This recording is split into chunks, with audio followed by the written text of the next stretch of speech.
Welcome back, everybody, to the Wild Faith Podcast. My name is Evan Bungum. I have my co-host Luke Timmons with me here today, and we are on the final episode of Chasing the Rut for the 2024 deer hunting season. Still a lot of season left, but this is our last episode here for the month of November, about to kick off Thanksgiving. And we got an exciting one for you. We got a giveaway to do, and we got some exciting updates. So without further ado, Luke, how are we doing today? Good. It's like you said, right before Thanksgiving, so the rut's cooling off, and potential for a little bit of a second rut here and coming next week. But I think it's already kicked. I would say, just based off of cameras and what I've seen for Sign and Sit in the Woods, I would say she's rocking and rolling, man. Mm-hmm. Nice. Yeah, you've been out a little bit lately, chasing some public land.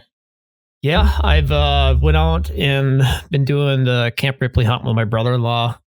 Been doing that for the last week and a half now. Kind of regretting not doing it the whole season, but it's a pretty cool format for anybody that's interested in doing it.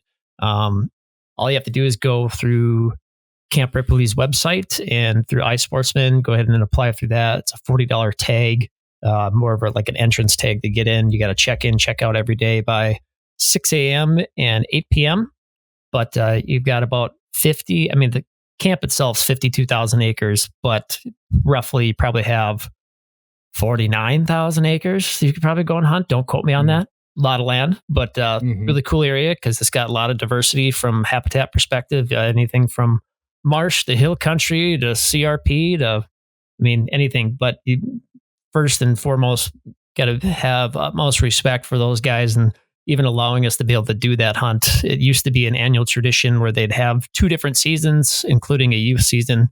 It was a very short window that you could go out there and hunt, but this is not high fenced, but it's kind of like a giant sanctuary in a sense. But now they have it open to where it is open the whole entire season, the bow hunters. So from bow opener, September 16th, whatever that date lands on, all the way to December 31st, you can go out there and, yeah, you got a chance of killing a giant. The last state record was shot out of there.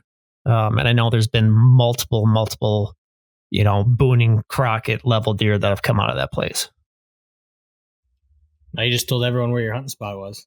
Hey, it's pretty big. It's like, I was just listening to Jason Mitchell talk about that the other day. He doesn't name small lakes. He names big lakes when it comes to ice fishing. And I look at like that. That's like, so it's its own state. It's so big. There's so many different sections and zones within that you can hunt. But I will say, from just an update of what I've seen, I would say second rut's kicking off pretty strong, just based off of the does I've been seeing getting chased. And, a lot of those younger does are coming into estrus now, and they'll continue to come into estrus all the way through the season. We see that a lot back in the home farm where, we had deer chasing all the way through like beginning of February. Wild. But I've noticed that on cameras back home in southeastern Minnesota too, that we've got some deer starting to act a little squirrely, kind of getting back in that second side. And big bucks are on their feet. I really do think this is one of the best times going into the latter part of like late season now, where you do have a great opportunity to kill a giant because they're desperate. Mm-hmm. Yeah. Especially with food, we got quite a bit of food left on the plots, and so it'll be real interesting to see what shakes out here the next month. And we think that Babe showed back up, so we think he survived. We don't know yet. It was it looks like him. There's only one deer that I can think of that has a frame like that. I'm like, chance it's him. Yep. And he almost daylighted. He was at 6 o'clock in the evening, so he's right just outside. Yeah, 4 or 5 o'clock. Yes, he's pretty close in the bubble. Yep, he's right there. If you can somehow figure out how to get between there and where he came from, but yeah, it's it'll be interesting. I went out pheasant hunting today with the dog, and how'd that go? It was all right. Flushed a handful of hens, and I think we flushed one rooster, but I had the sun behind me kind of, so I couldn't really tell. And I was like, nah, unless I'm, 100% sure what I'm shooting at. I'm not just popping a shot off. But no, it was good. Good to get out and run him a bit. Were you all running on public or on private? Private, yeah. Nice. Yeah. So it's usually what happens is December, we usually do a lot more late season pheasant hunting. So Yeah, I'm really hoping. I don't know if maybe next weekend or we'll have to. I think definitely we're gonna get one weekend on the books before Christmas to get down, and we will plan out a fun day of whacking some birds. Yeah, let's do it because that'd be fun. It's always a good time chasing birds and. Oh yeah, Yeah, now it's I was thinking about it today when I was hunting. It's kind of like all of a sudden December. yeah. I don't know. This is one of my favorite times. I mean, it's funny because I look at the ladder of the season that I've had this year, and it's been good. I mean, I can't complain. I gotta give kudos to my wife again for letting me get out and pursue what I love to do and spend time out in the woods. But I just haven't been on the receiving end of shooting a deer yet, which is wild to me. But the exciting thing, like this is like we talked about in the last podcast, this is like the part of the year where it's like I start scrolling around with the idea. It's like, well, maybe I take out my trad bow, maybe I shoot a smaller buck, and I'm just as happy if I were to go shoot like a mounter, But this is a great time though. I mean, like I really do. I really do like the second rut. I do like postseason for being able to utilize our food plots that we have back on the farm and, have that ability to have food where I know, it's just a matter of getting the deer patterned when they're coming out, time that out with the weather and getting her done. But it's, I don't know. This is like a second part of the grind where it's just like now you're not just dealing with hunting all the time. You're dealing with cold weather and it's interesting. I took my daughter out yesterday and we went out on a sledding spot and stock scouting mission. It was eventful. We pulled her on a little ice fishing sled and we went walking around with my trad bow and we set up on an edge of a marsh and we didn't end up seeing anything, but we found some good sign. Nice. I would say it was a successful mission. Kind of regretting not hunting that spot a little bit more since it's close to home, and there ended up being one really nice shooter on there that I kind of gave up on the spot after about mid-October. And if I would have just stuck it out like another week and a half, I probably would have had a really good crack at that deer. But that's now I know for next year. So yeah, after we got done doing that, didn't really see much for deer. Saw a lot of cool sign, which was good. So that just kind of gives me optimism for maybe getting back out into a spot like that for a quick little hunt. But you are the one in the driver's seat right now. What is your plan here for the next week?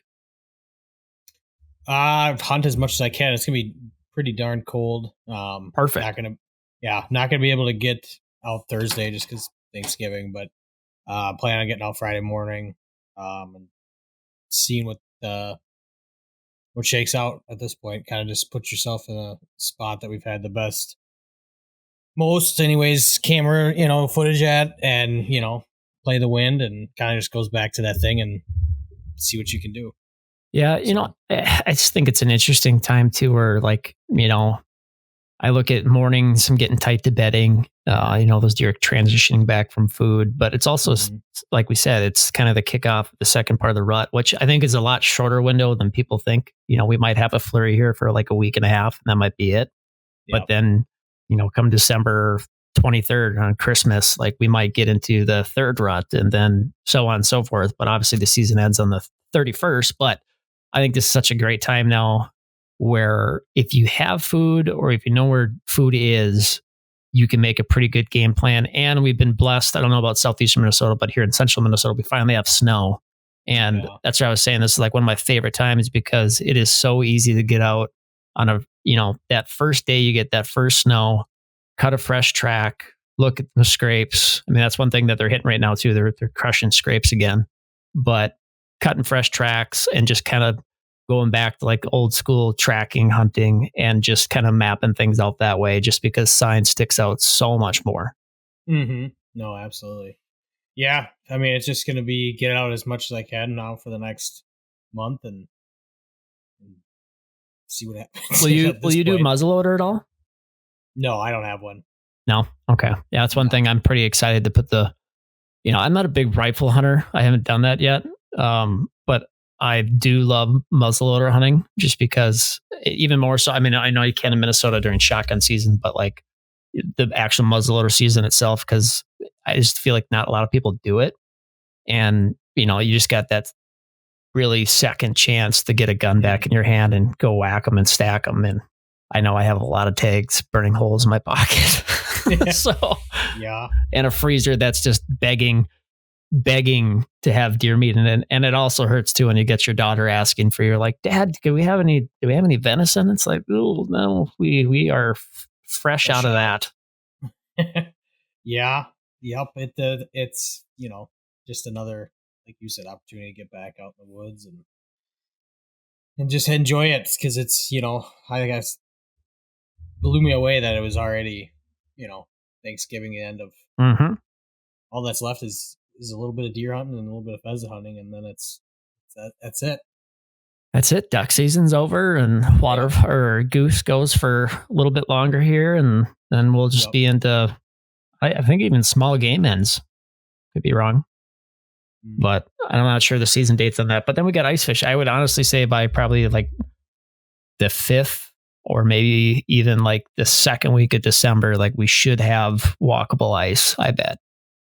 So that'll be kicking off and that'll be the next slurry of things that we do. And I don't really know how much we will cover in terms of doing, like, I know we'll do a couple episodes here and there of ice fishing, but I don't know how much like in depth we'll be doing. I don't think we'll be doing like ice reports and stuff like that. Maybe occasional things, but we're not going to do like a Chasing the Rut or Turkey Talk series like we did with this stuff. I mean, we both love the fish, but I don't think that's not this podcast.